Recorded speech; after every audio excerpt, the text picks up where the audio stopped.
Ladies and gentlemen, I'd like to introduce Christopher Soden, a class of 2010 Writers Retreat Fellow in Poetry.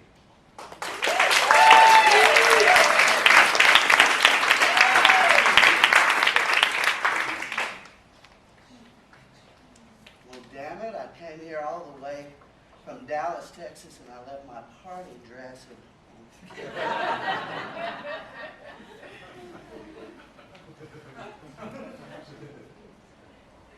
calling me embarrassed. All right, this first poem is called Green Valiant. Where was I when God was dreaming on the train to Kansas?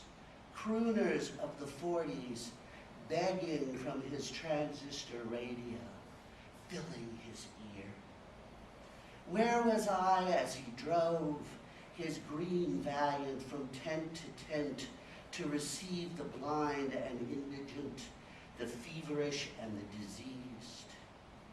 Where was I when he was waiting happily for anyone to share his gondola on the Ferris wheel, moon only beginning to slip from the branches of maples?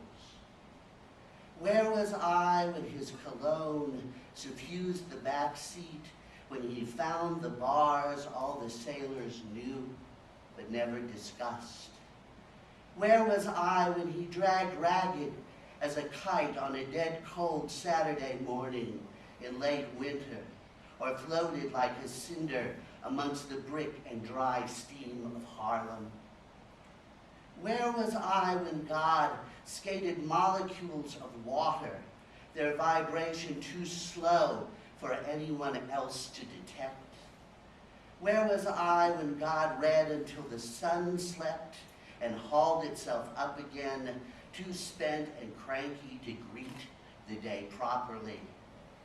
Where was I when God was tossing down bourbon, choking on oily tonic of old coffee, listening to Benny Goodman, painting the trees and mountains of Tuscany?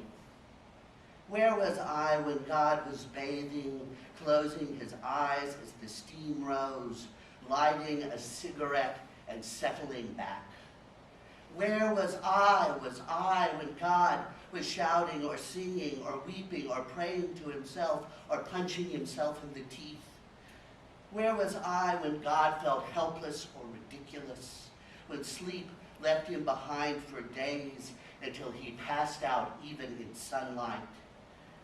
Where was I when God was slender and virile and angry and irresistible, when everything came into focus the instant my mother's hand touched his waist?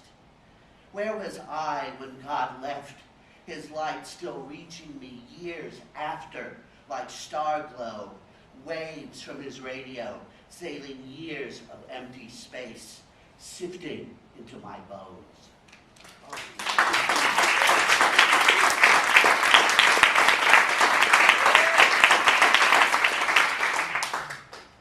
Thank you. This next one is called The World in a Book of Matches. This is the start of your life and the end. Nothing is just as it appears, though you have come to understand that face value, the apparent world, amounts to everything. You are waiting for your taxi. A storm is fermenting in the cluster of black clouds to the north.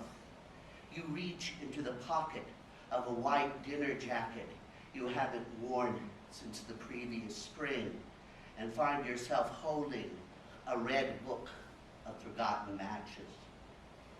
They are a clue to your lost dreams.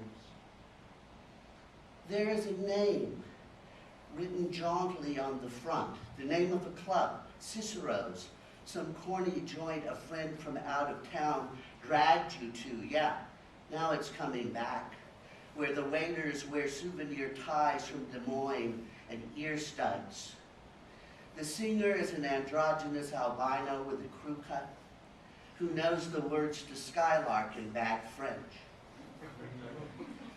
You despise these bohemian dives in the art district, You never believed you deserved the scrumptious boy across the table who's enjoying a shot of good bourbon with you and smiling without pretense. And eventually, we'll come to agree.